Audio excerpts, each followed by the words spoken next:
Burhanis, pengusaha mobil rental asal Jakarta, meregang nyawa di tangan warga. Datang jauh-jauh dari Jakarta ke Pati, Jawa Tengah, Burhanis berniat mengambil mobilnya yang digelapkan penyewa. Naas, Burhanis dan 3 rekannya justru diteriaki maling oleh warga dan jadi korban pengeroyokan.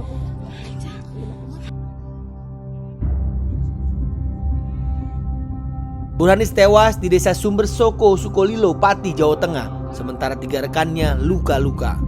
Aksi main hakim sendiri warga Sukolilo viral di media sosial. Hingga Senin 17 Juni 2024, polisi sudah menahan 10 terduga pelaku.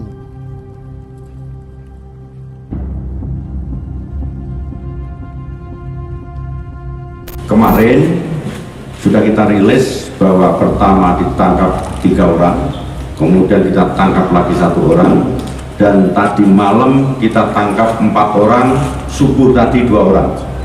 Jadi jumlahnya semuanya adalah 10 orang yang perannya sudah cukup bukti, sudah bukti permulaan cukup bahwa yang bersangkutan adalah terlibat dalam kasus 170. Untuk menggali fakta, saya menelusuri lokasi pengeroyokan Burhanis di desa Sumbersoko. Jadi ini lokasi desa Sumbersoko. Memang kondisinya setelah kejadian desa ini begitu sepi. Aktivitas penduduk di sini tidak terlihat seramai biasanya.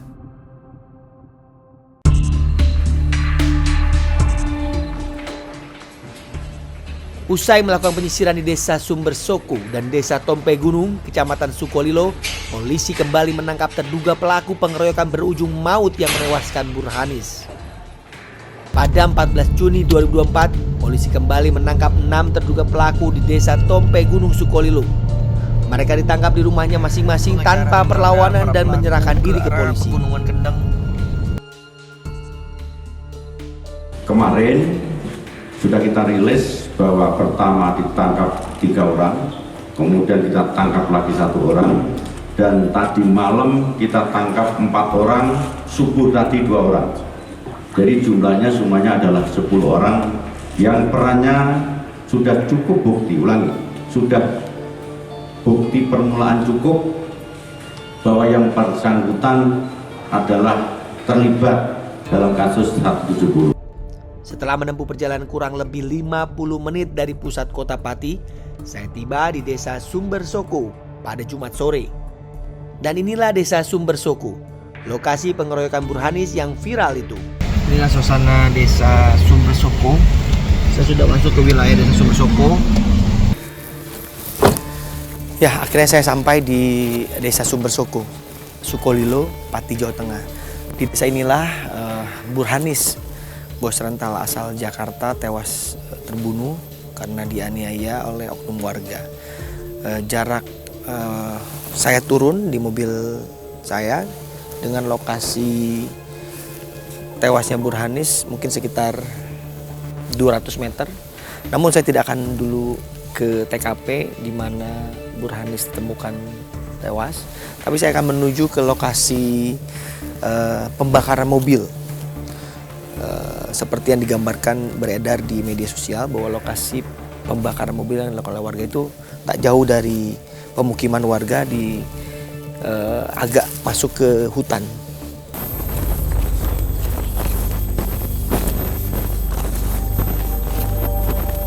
Ya, disinilah lokasi dibakarnya mobil milik Burhanis dan 3 rekannya yang memang datang ke Sumbersoko untuk mengambil mobil lainnya. Nah, pada saat itu warga itu mengira bahwa Burhanis ini adalah maling atau mencuri kendaraan milik warga Sumbersoko. Namun ternyata hal itu keliru, bahwa Burhanis datang ke Sumbersoko itu berniat mengambil mobilnya yang hilang. Dan akhirnya ditemukanlah mobil Burhanis jenis Mobilio warna putih terparkir di rumah warga Sumbersoko yang tak jauh jaraknya dari lokasi ini. Namun ternyata saat Burhanis mengambil mobil tersebut, Burhanis diteriaki maling sehingga berujung penganiayaan hingga Burhanis tewas meninggal dunia di jalan yang tak jauh letaknya dari lokasi saya berdiri ini, di jalan desa Sumbersoko. Kalau kita melihat gambaran di video yang berada di media sosial, tampak memang warga begitu marah dan membakar mobil tepat di lokasi ini. Nah, kalau kita lihat lokasi ini masih ada sisa-sisa bekas pembakaran. Kita lihat nih, masih ada sisa bekas pembakaran mobilnya. Kalau kita lihat ini kayaknya tampak bagian depan mesin mobil ya. Masih ada sisanya. Di sini juga ada bagian dari radiator mobil. Jadi memang warga pada saat itu memang yang kami dapatkan informasi ya, kesaksian dari warga, memang warga marah ya, karena Burhanis ini disebut oleh warga sebagai maling kendaraan milik warga di Desa Sumbersoko. Namun ternyata Burhanis adalah pemilik mobil yang terparkir di rumah warga Desa Sumbersoko. Saat ini mobil yang dibakar di lokasi ini sudah dipindah oleh pihak kepolisian untuk menjadi barang bukti dalam menangani kasus di Desa Sumbersoko, Sukolilo, Pati, Jawa Tengah. Usai dari lokasi pembakaran mobil, saya menuju rumah terduga pelaku Aris. Dia juga ditetapkan sebagai tersangka oleh polisi. Di rumah inilah akar masalahnya yang jadi pemantik pengeroyokan. Ya, saat ini saya sudah berada di depan rumah Aris, tersangka yang diduga menjadi otak penganiayaan dari tewasnya Burhanis, bos rental asal Jakarta. Di belakang saya tampak rumah dari Aris, dan keberadaan mobil awalnya memang berada di depan rumah Aris. Nah, di depan rumah Aris saya melihat ada sosok seorang bapak. Nah, itu adalah orang tua dari Aris yang memang saat ini tengah menunggu kepastian dari anaknya yang tengah diperiksa atau ditangani kasusnya oleh Polda Jawa Tengah. Mungkin saya ingin berbincang sedikit. Bapak, boleh saya berbincang sebentar? Boleh, Pak. Bapak Harvin dari CTV. Bapak, bagaimana kondisi Mas Aris? Kan sudah jadi tersangka. Bapak sudah tahu infonya? Belum. Pada saat kejadian Bapak di sini? Enggak, saya di Jakarta. Di mana? Di Jakarta. Oh, di Jakarta. Jadi Bapak karena ada info Bapak pulang. Oke. Yang Bapak ketahui tentang kasus ini seperti apa, Pak? Mungkin Bapak bisa bercerita kepada kami. Nah, saya nggak bisa bicara, wong saya datang udah nggak ada orangnya. Kalau gambaran kasusnya terkait pengeroyokan, penganiayaan sehingga ada yang meninggal, itu Bapak tahu seperti apa gambarannya? Lah, kita ya malah datang itu, saya kan hari Minggu. Iya. Kejadian kan hari Kamis atau Jumat itu kan dia nggak tahu. Nggak tahu masa kejadian lah. Infonya yang diberitakan atau yang disampaikan oleh orang rumah mungkin di... Saya jarang keluar karena ntar disangka saya itu namanya orang desa begitu dah. Gitu. Jadi saya jarang keluar, paling keluar ya memang nggak keluar ya, di rumah terus, nggak berani keluar karena ntar orang desa begitu dah. Orang desa itu suaranya ya begitulah, disangka ini gitu loh. Kalau Bapak tahu Mas Aris ditahan, dia tersangka? Belum tahu. Oh. Tempatnya belum tahu. Tapi tahu Mas Aris jadi tersangka? Iya. Tahu. Katanya gitu. Oh, kasusnya apa katanya yang Bapak tahu? Saat kasusnya ya belum jelas lah. Oh, belum gitu, jelas. Jelas belum. Itu belum pernah ketemu sama Mas Aris. Belum pernah ketemu ya. Tapi Bapak bisa nggak membenarkan info bahwa di sini benar ya parkir mobilnya di sini? Ya, itu kan saya nggak tahu. Tapi benar parkir mobil di sini infonya? Ya pasti ya di sinilah ya. Oh. Soalnya beli mobil kita juga nggak tahu. Oh, jadi Depannya pinjam mobil sama temannya juga kita nggak tahu. Saya berangkat itu nggak ada mobil. Oh. Yang Bapak tahu nih, itu mobil siapa? Kurang tahu saya. Oh. Dari mana saya nggak tahu. Saya habis Lebaran pertama itu saya ke Jakarta, nggak ada mobil di rumah. Gitu. Jadi tiba-tiba ada berita ini. Nah, kita langsung, namanya anak kan gimana sih orang tua gitu. Sudah komunikasi dengan Mas Aris? Belum jenguk ya? Alah, belum bisa. Belum bisa katanya. Ya ntar lain kali kan mendengar kabar lah ya. Banyak gitu kan dikabari dari sono, lah kita menyenguk gitu. Pak, kalau boleh tahu Mas Aris itu kerjanya apa ya, Pak? Lah itu loh, bank apa sih? Bank kredit. Lah, bank kredit gitu loh. Bank kredit. Jadi Mas Aris itu kerja di bank. Nah, bank setan apa bank apa namanya itu loh, tiap hari. Minjemin uang ke warga. Lah, Oh gitu loh. Jadi bank perkreditan gitu ya, Ya, untuk bank warga. apa sih namanya itu tiap hari itu? Di mana Pak kantornya Pak? Saya mana tahu. Oh nggak tahu. Kira Bapak tahu karena bapak-bapaknya gitu. Mas Iya, Aris ini anak pertama berarti? Iya, anak pertama. Pertama. Anak dua, yang satu laki, yang satu perempuan tadi. Oke. Gitu. Jadi Bapak belum tahu info detail terkait Ya. kasus yang menjerat Mas Aris ya? Oke. Saya dari Jakarta kan yaitu mendengar kabar Kemis Jumat itu kejadian rasanya itu loh ya. Saya mendengar itu kabar dari HP itu tuh. Terus saya namanya orang tua kan. Bapak lihat video-videonya tuh? Enggak, saya dikabar loh. Kamu kok rasanya kok begitu toh Pak? Oh ini ada berita yang nggak bener ini loh. Itu toh. Itu kan masuk di HP toh. Nah itu terus saya aduh. La ilaha illallah. Terus saya tuh ya gimana sih namanya orang tua? Ya nggak bisa ngomong lah kita. Iya. Masa perdudukan itu kita belum bisa ngomong. Namanya orang desa kan begitu tuh ya. Ini nggak bisa jawab saya. Pak, apa? Kan kalau kita lihat video yang berada di media sosial itu kan warga kayak marah banget ya. Lah, ya, kita Ketika apa? Iya. Ada yang ngambil mobil di rumah ini, diterakin maling, terus warga berkumpul marah gitu. Bapak kan orang Sukolilo ya, warga Sumber Soko ini kan, Iya. asli Bapak ya? Ya asli sih. Pak, sebenarnya warga Sumber Soko itu gimana sih Pak? Karena kan kalau di medsos kita lihat katanya kampung maling, kampung bandit. Nah, kalau Bapak punya penilaian nggak? Kan ini tempat daerah kelahiran Bapak nih. Iya. Menurut Bapak seperti itu kah gitu? Loh, saya kalau makan itu enggak dong Mas. Soalnya saya di rumah itu. Enggak, maksudnya gini. Bapak kan orang asli sini. Iya. Gitu kan. Nah, kalau kita kan orang Jakarta melihat di medsos nih Pak ya. Ya. Sukolilo, kampung maling, kampung penadah kendaraan bermotor. Nah, Bapak kan orang asli sini. Mungkin kan Bapak tahu persis kampung sini apakah seperti itu atau memang ternyata baik-baik aja gitu. Enggak, namanya orang desa itu enggak mungkin kalau gitu mah gitu.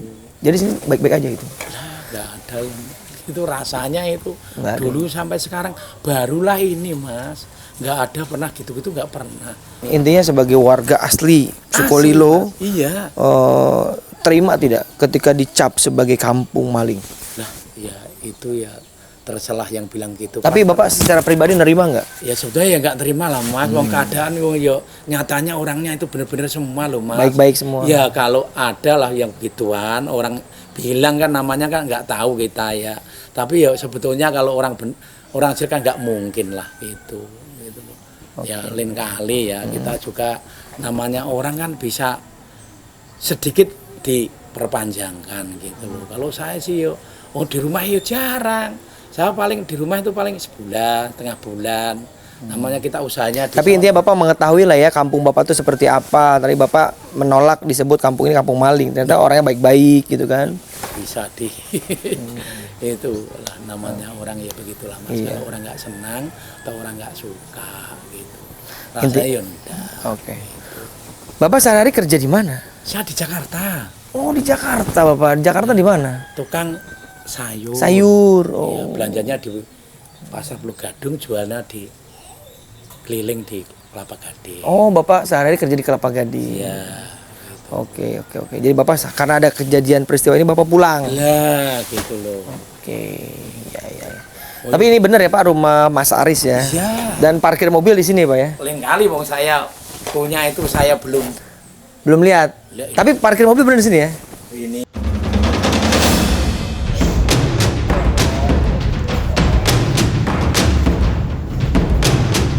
Santai ya Pak. Mas Aris nggak ada di rumah? Oh lagi kerja, Mas Aris lagi kerja. Nah, tapi aku nggak tahu. Saat kejadian itu ada di kamar ya. Izin aku boleh masuk ya Mbak? Izin. Oke. Ya. Sini di kamar ya. Jadi pada saat kejadian tuh tidak mendengar apa-apa yang di depan sana. Enggak. Nah, ya.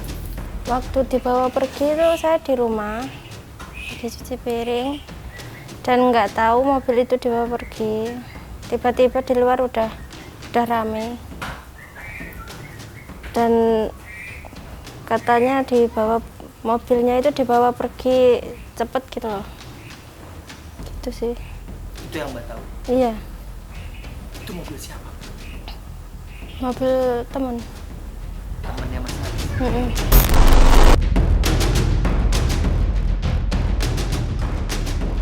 Tahunya ya pas udah rame banget, aku keluar ngecek, terus pulang lagi, terus ambil handphone, telepon Mas Aris. Oh gitu. Mm-mm. Jadi setelah Mbak telepon baru Mas Aris pulang. Pulangnya juga lama. Lama. Mm-mm.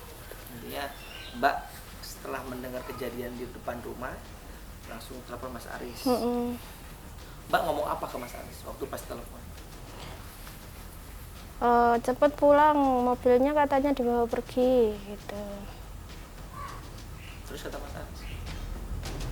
Oh ya udah aku mau OTW gitu.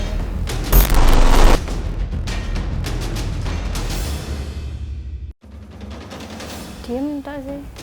Diem doang. Mas Aris diem. Gimana Mbak? Shock mungkin. Ceritain nggak Mas Aris diem gimana? Ya diem, nggak ngapa-ngapain. Kayaknya sih shock gitu.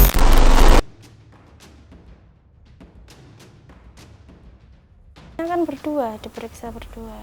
Di kepolisian? Iya. Di Polsek? Iya. Jam berapa? Sekitar jam 8-an sih. Jam berapa? Apa yang ditanya sama polisi ke Mas Aris waktu di Polsek? Nggak tahu, dipisah soalnya. Oh dipisah. Heeh. Kalau Mbak ditanya apa? Iya ditanya waktu kejadian mbaknya di mana, lagi ngapain gitu. Mbak jawabnya? Ya lagi nyuci piring, karena nggak tahu kan. Gitu. Dan nggak tahu menahu. Dan setelah itu Mas Aris setelah dari Polsek itu Sempat pulang. pulang ke rumah. Iya. Setelah itu Ya besoknya malam dipanggil lagi, terus nggak pulang. Gitu. dan akhirnya ditetapkan dia tersangka. Iya. Mbak tahu ditetapkan dia tersangka? Belum tahu itu. Oh, mau tahunya dari mana? Tahunya dari Polsek. Dari Polsek. Mm-mm. Polsek bilangnya gimana? Ya nggak bilang apa-apa sih, cuma ditahan aja gitu ya. Mm-mm.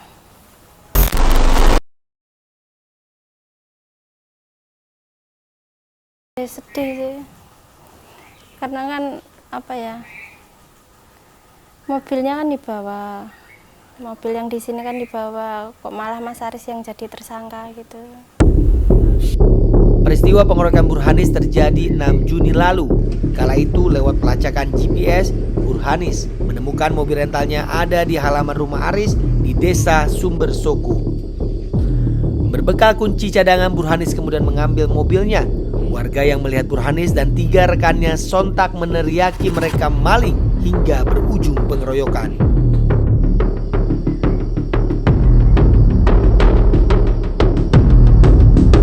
Posisi lokasi mobilnya di sini gitu kan. Nah, Burhanis dan rekannya yang itu akhirnya membawa mobil Leo putih ini keluar dari area ini.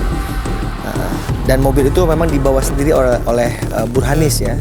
Jadi Burhanis langsung membawanya menuju keluar ke arah sana.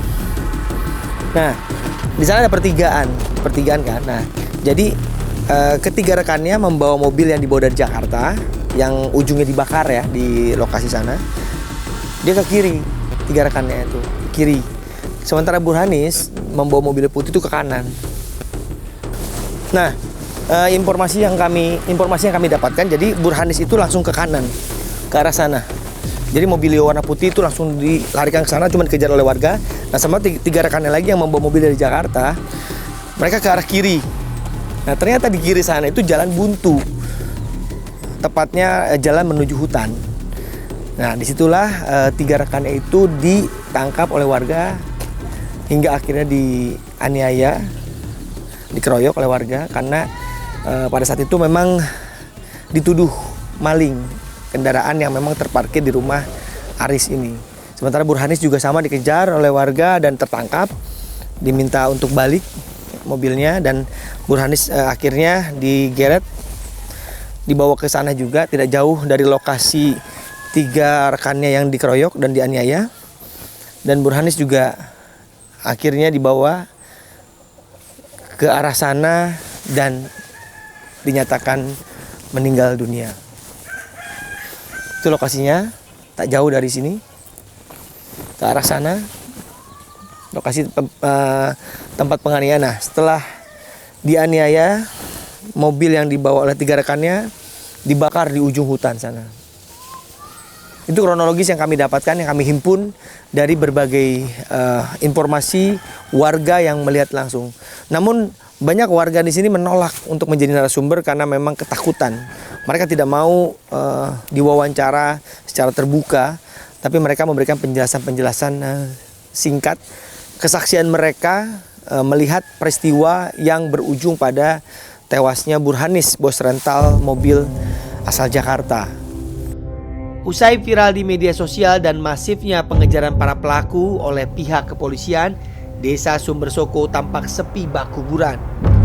Tidak ada keramaian warga seperti hari-hari sebelum peristiwa ini viral. Informan saya menyebut, warga laki-laki di desa banyak yang pergi entah kemana. Kabarnya mereka meninggalkan desa karena khawatir ditangkap polisi. Selain menyambangi rumah Aris, saya juga mendatangi rumah salah satu ketua RT di Desa Sumbersoko yang diduga ikut terlibat. Ketua RT dan anaknya menghilang usai kejadian. Informan saya menyebut ketua RT dan anaknya itu diduga terlibat karena mereka terekam dalam video yang viral di media sosial. Boleh masuk, Mas? Ini anak yang paling kecil? Oke. Mas, kakaknya juga ada ya? Oh, kakaknya juga ada. Jadi ini rumah Pak RT di salah satu RT di Desa Sumbersoko. Ibu Lasiem ini istri Pak RT. Memang Pak RT semenjak kejadian itu sampai hari ini tidak ada di rumah Ibu ya. Ibu tahu kemana Pak RT? Enggak tahu. Tapi Ibu tahu Pak RT videonya sebar gitu? Enggak tahu. Nggak tahu juga ya. Enggak pernah pergi saya. Nggak pernah pergi ya. Ibu di sini terus ya. Iya. Perginya ya cari rumput. Cari rumput. Iya. Kalau Bapak kerjanya apa sehari-hari? Iya, itu tani. Tani ya. Iya. Oh, gitu. Nah, sebelum pamit pergi, Bapak izin ke Ibu ngomong kemana enggak? Enggak. Kemarin polisi kesini berarti ya? Iya. Nanya apa? Enggak nanya apa-apa. Saya Cuman mau cari tahu aja? Ya, iya, cuma cari. Saya nggak tahu ya, saya bilang nggak tahu. Oh, cari Bapak. Iya, cari bapak itu nggak tahu. Kenapa saya. katanya mencari Bapak? Ya saya nggak tahu. Oh. Oke, Ibu Lasiem. Ibu mohon maaf ya saya mengganggu. Terima kasih banyak. Proses penanganan kasus tewasnya Burhanis terus dilakukan polisi. Jumlah tersangka diprediksi akan bertambah. Dari kasus viral di Pati ini, ada pelajaran penting bahwa perbuatan main hakim sendiri tidak boleh terjadi lagi dan pastinya jangan gampang tersulut emosi.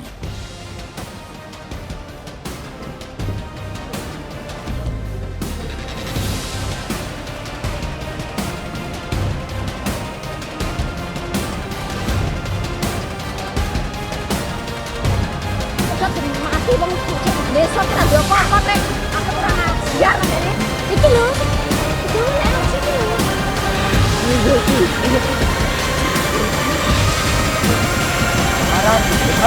Kebakaran hutan.